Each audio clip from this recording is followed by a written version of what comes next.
Hello, and welcome to a little video about defining arithmetic and geometric sequences. Let's begin with arithmetic ones. Arithmetic sequences are sequences of numbers, generally speaking, where there's a specific difference between any two consecutive terms.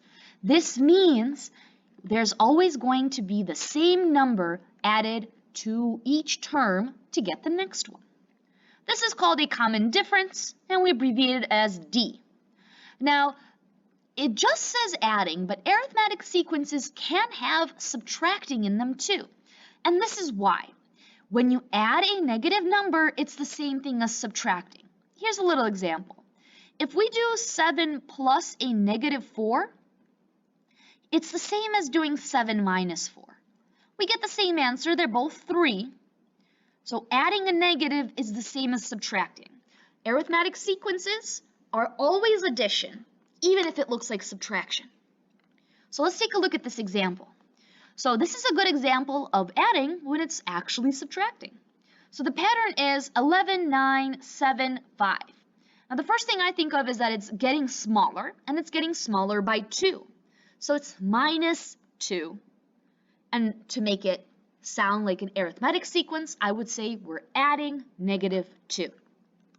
So it's arithmetic because we're adding, even though I know we're subtracting, because we're adding a negative 2.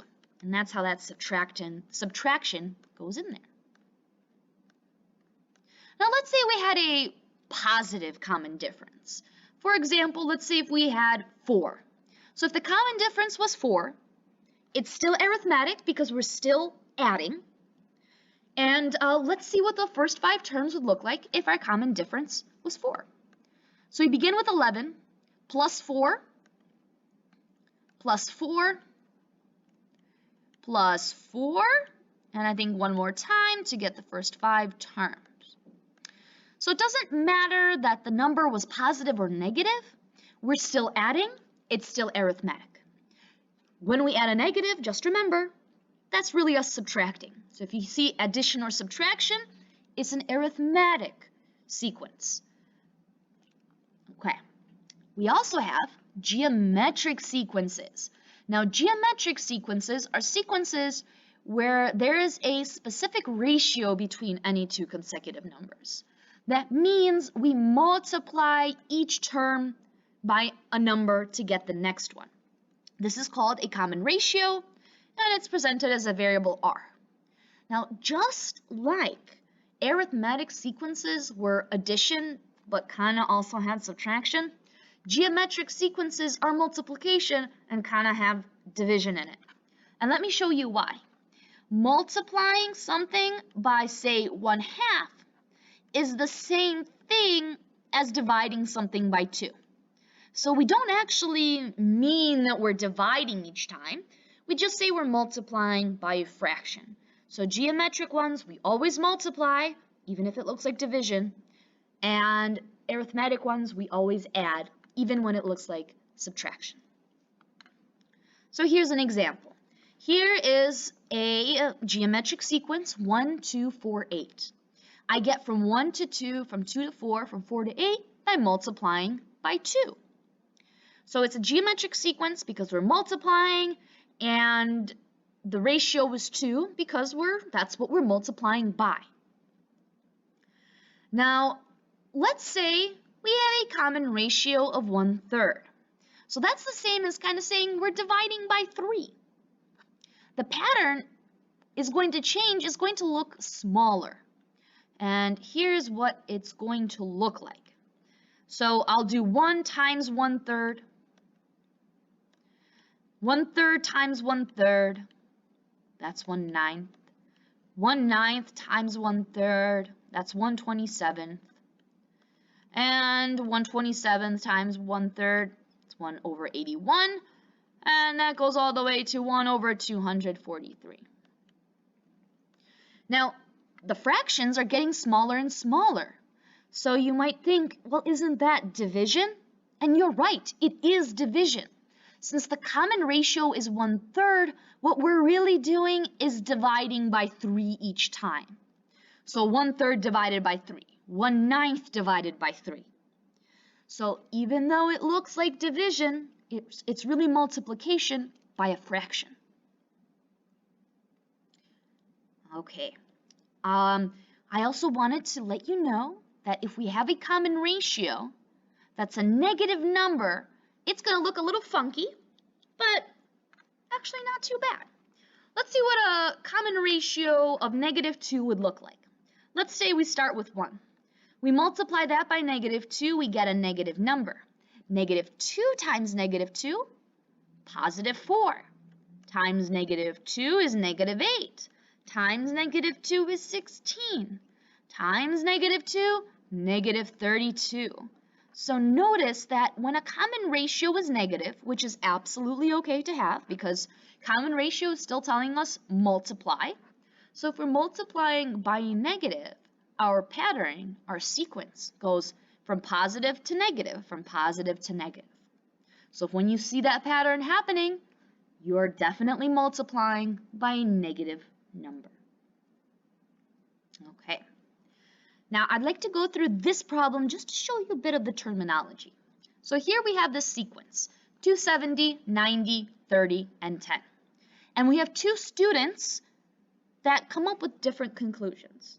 Devin says that he can determine each term by multiplying by 1/3. So the common ratio is 1/3. Chase, on the other hand, says that he can determine by dividing by 3.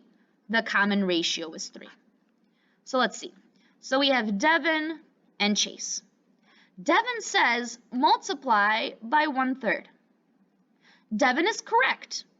We do multiply by 1/3 to get each term. 270 times 1/3 is 90, 90 times 1/3 is 30, etc. Chase says, I noticed this by division. And Chase is also right. 270 divided by 3 is 90. 90 divided by 3 is 30. Multiplying by 1/3 is the same thing as dividing by 3. Now Devin says, since I multiplied by 1/3, my common ratio is 1/3, which is the correct determination. Chase, on the other hand, since I divided by 3, Chase says, the common ratio is 3. But that's where Chase is wrong. If we're dividing by 3, the common ratio is 1/3, because common ratio is asking us, or is, I guess, clarifying for whoever's reading the problem, that's what we multiply by. So Chase is right that we divide by 3, but we multiply by 1/3, not by 3. Okay?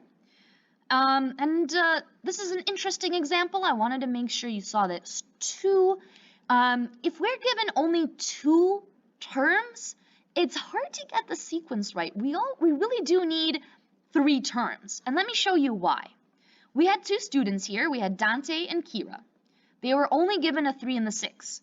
Dante found a pattern like this, from 3 to 6, 6 to 9, 9 to 12. Each time, Dante is adding 3.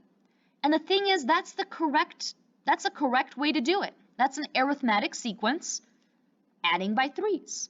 Kira, on the other hand, goes from 3 to 6, 6 to 12, and 12 to 24. Kira is multiplying by 2, so Kira thought about it as a geometric sequence. What ends up happening here is that they're both right. We weren't given enough information to decide whether or not going from 3 to 6 is through addition to make it arithmetic, or through multiplication to make it geometric. So Dante and Kira are both right. If they were given more information, like a third number, then one of them might be wrong, because we would definitely know if we're adding or multiplying. But with the information given, they're both correct. I know this was kind of a short explanation of the lesson, but it is supposed to be a supplement. So if you have any questions at all, please ask myself or your teachers, and we'd be happy to help. Have a wonderful rest of whatever day it is for you. Bye!